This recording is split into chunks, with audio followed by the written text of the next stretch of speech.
Sa iba pang balita, nanawagan ng PHIVOLCS sa publiko na huwag i-share o ikalat ang mga pekeng petsa kung kailan po tatama sa bansa ang The Big One.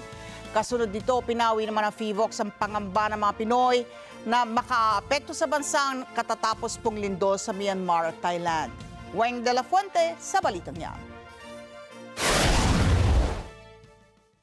Wala pa ring teknolohiyang maaaring magdetermina kung kailan magaganap ang isang lindol. Kaya nanawagan ng Philippine Institute of Volcanology and Seismology o PHIVOLCS sa publiko na wag nang i-share ang mga kumakalat sa social media tungkol sa petsa umano kung kailan magaganap ang pinangangambahang The Big One.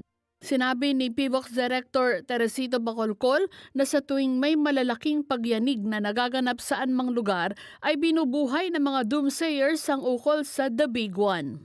Wag na po natin i-share kahit alam natin na hindi totoo, kahit may statement pa tayo na wag na po natin, hindi po ito totoo. Pero sinare pa rin natin,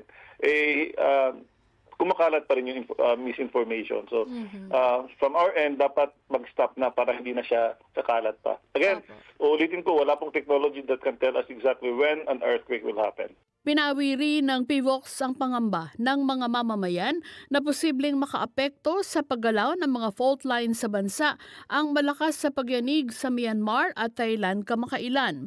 Bagamat may tinatawag niyang stress transfer gaya ng naging karanasan ng bansa noong 2019 kung saan nagresulta sa 4 na lindol sa Cotabato sa loob ng isang buwan, nangyari ito dahil sa magkakalapit lamang anya ang fault line. Masyado na anyang malayo ang pagyanig sa Myanmar para maapektuhan ng stress transfer ang mga fault lines sa Pilipinas. Pwede po mangyari yon for as long as the faults are very close to each other. Ngayon, may mga nagtatanong sa Myanmar nagkakaroon ng paglindol. Hindi ba yan makakaapekto sa mga active fault systems ng bansa? Hindi po yan kasi masyado na pong malayo. But it's possible. Isang active fault will trigger the motion of another nearby active fault. Posible rin aniyang mangyari na mag-trigger ng pagsabog ng lindol ang pagyanig ng isang active fault.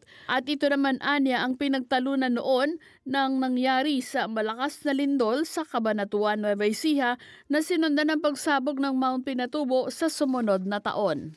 Sa Indonesia, ang nangyari may isang malaking lindol na nakapag-trigger ng volcanic eruption.